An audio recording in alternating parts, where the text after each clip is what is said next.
But I will read this. Catch a young black male not paying attention at the red light with your AK-47. Let me see you shoot it. You're a killer, you're a killer, you're a killer. You're a killer, black male. Let me see you prove it. Why does this exist? I'll take it even further, because a lot of time racism exists in what we don't know, what we don't see. Where are the white killers on the radio? Where are the white AK-47 shooters? Where are the white drug dealers? Where are the white people on the radio that brag about what it's like to murder witnesses before trial? The truth is they don't exist. And the question is why? Why don't they exist? Do white people not kill people? Do white people not use AK-47s to shoot each other? I mean, we know, do white people not do drugs? Do they not deal drugs? Of course they do. But why is it that it doesn't make it to our mainstream radio? Why is it that we don't hear it hundreds of times a day in hundreds of cities across the nation, thousands of plays that say the idea that a black guy would kill another black guy is something to be celebrated, something to be romanticized? And why is it the white people don't do it? And maybe it's because there's no white audience for it. Or maybe it's because it's not really marketable. Maybe because can't get sponsors. I don't know why it is. Or maybe it's because it's just not the white man's role. Or maybe when white people get up and talk about being drug dealers and AK-47 killers, maybe it's even sicker than that. Maybe when white people do it, they're accused of acting black. The truth is, in America, black murder is normal. Black murder is normal. The idea that a black man or a black woman would be involved in a homicide, either as a perpetrator or a victim, is so common, so broadly accepted that it basically goes unnoticed. The truth of the matter is, black families are affected by homicide at rates of 10 times their white counterparts. There will be more death in the form of homicide involving black people this year than any other form of violence that dominates our national conversation. More than school shootings, mall shootings, mass shootings, workplace shootings, lovers' trysts that turn violent and bloody, even more than in war and in terrorism. No one will lose their life at greater numbers than black Americans involved in violence. Now, when you talk about what's going on in one segment of society and somehow tie it to what's going on someplace else, you kind of lose people, they detach. This is our unknowing. Prejudice, discrimination, and racism are not the same. We know prejudice, it exists in human hearts and minds. Discrimination exists in hands and policies, but racism is neither in hearts and minds, nor is it really in policies. As a matter of fact, it doesn't take action to keep racism going, it takes inaction. It doesn't take hearts and minds to keep racism going. It actually has to keep things out of people's mind. Racism is like the millstone that churns along in the background. It just goes generation in and generation out and keeps turning out the same generational outcomes. Racism is like the nicotine stains left on the walls after the smoking tenants move out. They take the couch, they take the clock, they take the picture, but the evidence that they've been there still remains. Now, when I speak of black murder being normal, I'm talking about the combination of commonality and palatability. You know, black murder in our country is not only common, it's not only frequent, but it's an idea that we celebrate. It's an idea that we say is okay. We actually make heroes out of the notion, heroes out of people that trivialize and romanticize it. How common is black murder? Well, in some demographics in the United States, it's very common. According to the CDC, they release a report every year called the LCOD, leading cause of death. And every year, it's been this way year in and year out for the past decade, as far back as they list on their site, black males ages 15 to 34, the number one cause of death is homicide. The number one cause of death. For white males, it's number 3. And when you hear that, you instantly go, well, yeah, I mean, that would seem right. I mean, I hear of black-on-black crime, or I hear about urban crime. So I guess, yeah, number 1 to number 3, I mean, it's a problem, but it's really not that bad. But the devil is always in the details. The truth of the matter is that if I were to take everybody that dies in this year, every black male 15 to 34, and I brought them into a room December 31st, said, all of you have made it to the afterlife. And I want to take a quick survey. How many of you got here by cancer? A few voices to say, me. How many of you got here by auto accidents? Me. How many of you died of a heart attack on an athletic field? Me. And I said, how many of you were gunned down by another human being? And half the room would raise their hands. Now, every time I show this information, people always say, well, if the number 3 cause of death for white males, what is the number 1 cause of death? And without fail, year after year, it's called unintentional injuries, accidents, falling off a four-wheeler, or crashing a go-kart, or bungee jumping without paying attention to, knots and things like that. And so basically, the American story is white kids are dying because they're clumsy, and black kids are dying because they're gunned down.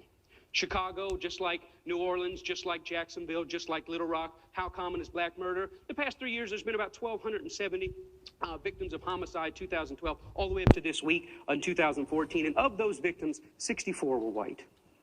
Now, this transcends the simple diagnosis that we have. Well, it's education, it's poverty, it's family structure. As you study it locally, nationally, as you study it decade after decade, it doesn't follow any of those easy answers. Something much deeper and much darker is at work.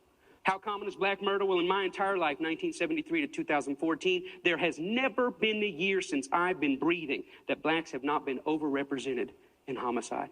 Never been a year that you can go into a morgue and you don't see blacks overrepresented. It's the story of America. It's certainly the story of America in my lifetime. My question is, what will be the first year that we see it a 1-to-1 ratio? I mean, if it's somewhere between 7-to-1 and 10-to-1 now, I mean, when will it be 1-to-1? We would consider it a huge national victory if we ever got it to 5-to-1, to 4-to-1, to 3-to-1. Violent crime has gone down over the past 40 years. People say, isn't that great? No, because prison has gone up over the past 40 years. And no matter the fact that violent crime has gone down or prison has gone up, what's never closed is the gap. There's always that gap, 6-to-1, 7-to-1, 8-to-1. Usually it's the smartest person in the room at this point that yells out from the back, "So are you saying you want more white people killed?" And then all of a sudden I realize that's why we die in clumsy accidents. All right, here we go.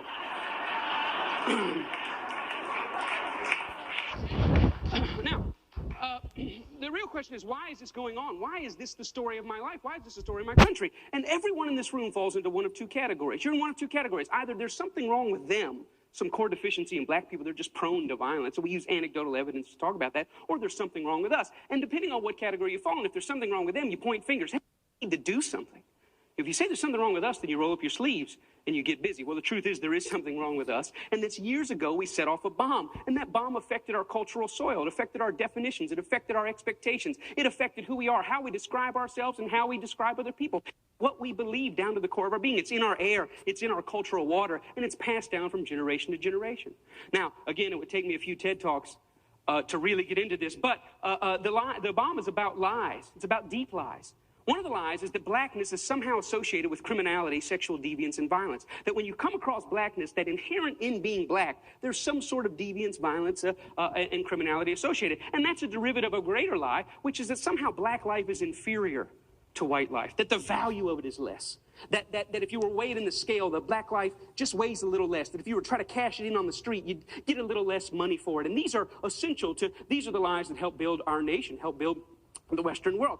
And here's what's interesting about this, is these lies are not only lies we've told about black people, but we've told to them.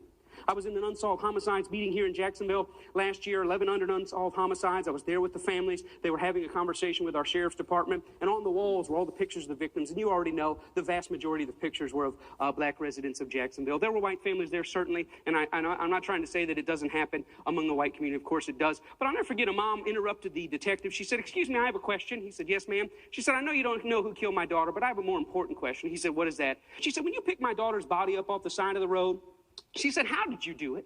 He said, "What do you mean, how did I do it?" She said, "Well, did you pick her up, and did you set her on the gurney, and did you zip her up in the bag, and did you slide her in the back of the van, and did you shut the doors gently?" She said, "Or did you just pick her up, slam her down, zip her up, and put it in?" She says, "I want to know how you treated my daughter's body when you picked it up off the ground." She said, "Did you treat it like you would treat a white man's daughter?" That's a very interesting question. As though a mother doesn't have enough to deal with, she also has to wonder that when the people working the crime did it, did they work it as somebody's personal, precious life was solved? Or is it just another dead black kid on the street? Another mother popped up. She said, "Yeah, I know you don't have the answer to who killed my son." He says, "Ma'am, you know I would call you if I had it. I want to call you." She said, "I know I don't need a phone call." She said, "But I do need to know that you pay attention to it. And I do need to know that my son's death matters." And here's why. Because she sees the files on her desk and on his desk in her mind. And she sees the stacks in her mind of dead black kids. And she sees the stacks of little white kids. And she just wants to make sure that in the common thing that happens all the time, that her son's life is just as precious as everyone else's. Black murder is normal. I mean, when I talk about it, none of you are really shocked. The most you can say is, "Well, I didn't know it was that bad," which brings up the real question about palatability. Are we comfortable with it being like this? Are we comfortable? I'm 41 years old. Are we comfortable with living in a nation where this goes on? Well, if we're not comfortable, if we're not okay, are we appalled and outraged? And when I say we, I mean we. Are we appalled and outraged? That's the question. There are certainly people all over the country doing something about it, but when I discovered that them doing something about it is totally different than we doing something about it. Now, a lot of things that you have to understand is this about racism. And when I talk about prejudice, discrimination, and racism, the answer lies right here. It wouldn't seem like the answer is here, but if you want to know how comfortable we are with black murder, you just got to look at the marketplace. When you see this photo 1 week after Dr. King won the Montgomery bus court case, and they decided to eliminate the racist policies or the discriminatory policies. This is his picture. It was a great victory. And you know about the prejudice, you know about the discrimination, but right here on the front of the bus is the racism. Because racism exists in the unchecked and the unchallenged normal. My question is, 60 years later, what in the world is a Pepsi ad doing on the front of a bus company that makes black people sit in the back? What in the world is it doing there? I mean, did the Pepsi CEO look back on that today and go, yeah, yeah, that was a fail. Shouldn't have done that. Are they ashamed? Are they ashamed that they would? Well, let me ask you this. Could they do it today? If I started a bus company in Jacksonville and say, I got this great thing, beautiful buses, I want Pepsi's name on it. They said, let's do the deal. I said, but the deal is gays, blacks, and Jews sit at the back. They couldn't put their name on that. Why? Because as American attitudes change, as American definitions change, as American norms change, guess who else has to change? The marketplace. There's certain things they could get away with when that type of thing was normal that they can't get away with now.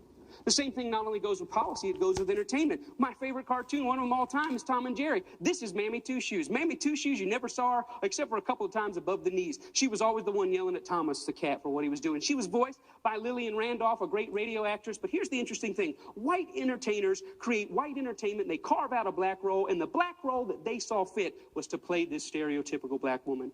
That lasted up until in the early 50s. Then huge protests broke out, and they said, you know what? We don't want to be portrayed like that anymore. And to this day, if you want to watch Tom and Jerry, you go home, you want to watch it on Netflix, you want to watch it on Amazon, this comes up on the screen. It says, what you're about to watch contains some racial stereotypes. They were wrong then, and they're wrong now. They were commonplace. We don't want to edit her out because that will make it like it never happened. We're going to put her in, but know that we know there's something wrong with this.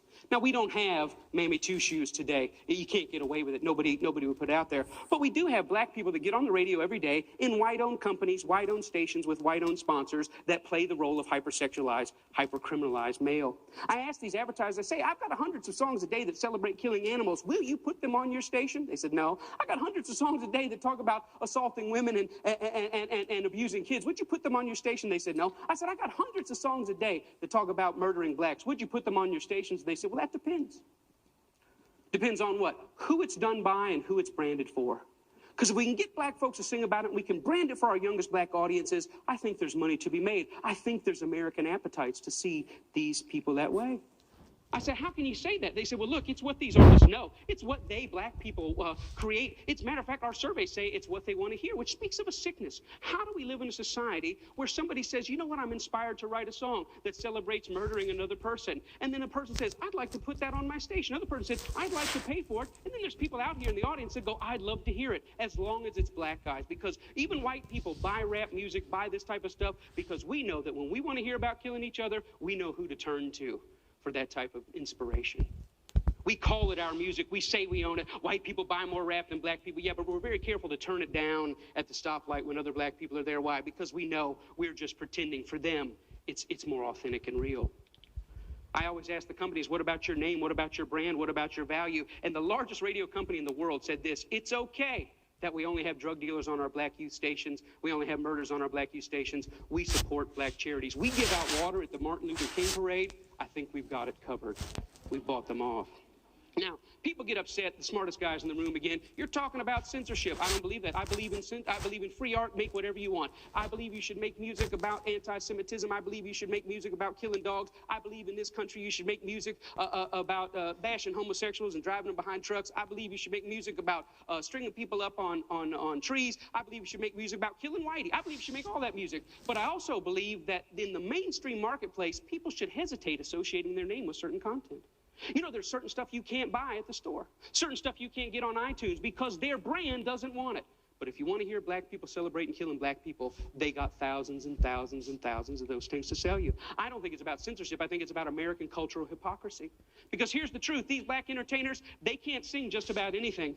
There's some stuff that'll get them fired, and they get dropped, and they get fired, and they get slapped on the wrist, and they get disciplined all the time. Why? Because sometimes they step over the bounds. A very famous case is what happened with Rick Ross. Rick Ross is the Mammy Two Shoes, one of the many Mammy Two Shoes of our day. He's a black entertainer, and a world carved out for him, and a role carved out for him by white entertainment companies. And one day he talked about, in the middle of a song that celebrated dealing drugs and killing blacks, he made a reference to date rape. And when he made that reference to date rape, that set social media on fire. That got 100,000 petitions in 24 hours. Hey, buddy, date rape is no joke. That had white people standing outside of Reebok in New York saying, you better take this seriously. We're tired of a rape culture in America. One line in one song moved the masses. And you know what Reebok did? Did they stand by him and say, hey, we believe in freedom of speech. We believe in freedom of expression. It's just a song. Calm down. No, they fired his tail on the spot. The president came out and said, this goes against our high standards. He's gone against the values of our brand. Shame on Rick Ross. We're disappointed. He doesn't know how serious date rape is. And when I saw that, I thought, wow, how convenient. Isn't that amazing? But here's what really happened. It's not their brand, it's not their values. Rick Ross went off script. He was hired to get black customers, and they think that black customers go with black bait. And in America, black bait is the hyper-criminalized, hypersexualized portrayal of black people. And as long as he had sung about that, the stuff that got him hired, he still have a job at Reebok. But when he touched other sensitivities that affect us, he lost his job. See, the truth is, it's not they that need to change. It's we that need to change. We created the lies. We created them for our profit. We own the companies. We own the record labels. We own the advertisers, and we keep putting it out. And it's this that's got to change. I thought about it. You know what? I wonder if White Mike could get anybody's attention on this. So I stood outside of a Walmart, and I said, hey, I don't think killing cops and killing blacks is very cool. And you know what? It only took 7 weeks of Mike standing out there, and they wrote a letter and said, yeah, we don't think it's cool either. We're going to pull our name off of that. The largest retailer in the world had never considered that maybe their commercial shouldn't be right before or after a song about young black men being gunned down. And I realized this, that black murder is normal, but it should not be. And I realized the importance at the coffee table, at every headline, every pastor's gathering, every family gathering to say, you know what, these black lives matter. It's not just another black kid. These are human beings. I'm doing my best in every way, shape, and form. Talks like this everywhere I can go to say, you know what, I was born in a world where black murder was normal. My kids were born into a world where black murder is normal, but I don't want to die in a world where black murder is normal. Am I 5 years or 10 years away? I don't know, but I'm screaming as high as I can. Let's feel this pain and let's lift our voice to tell the lies. They are not criminals. They are not deviants, and their lives are just as important as ours. Thank you very much.